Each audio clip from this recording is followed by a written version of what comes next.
બોલો હર્ષિત ભવાની માત કી જય, પુલબાભાઈ સતી માત કી જય, રમભાઈ માત કી જય.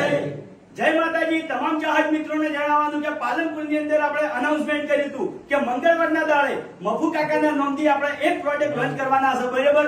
તો ઈ પ્રોજેક્ટ આપણે લોન્ચ કરી નાખી છે. તો કેમેરામેન થોડા નજીક આવો. ગુજરાતની એક જ ઝલક, મફુ કાકાનું ઘી સૌથી અલગ. તો જેવો તમે અમારા કોમેડી વિડીયોને સપોર્ટ કર્યો છે, હરિભાની ચાને સપોર્ટ કર્યો છે, તો એવો ને એવો સપોર્ટ તમારે મફુ કાકાના દેશી ઘીને સપોર્ટ કરવાનો છે. તો આ ઘી આપણે એસબી શોપિંગ ઉપર મળી રહે. એસબી શોપિંગ જે એપ્લિકેશન છે એમાં મળી રહે. પછી આપણે જે ચાના ડીલરો છે, બરાબર, એમને પણ વેચાણ કરવા માટે ઘી આવવાનું છે. તો તમામ અમારા ચાહક મિત્રો મફુ કાકાના દેશી ઘીની ખરીદી જરૂરથી કરજો. બોલીએ પૂર્વાભાઈ સતી માત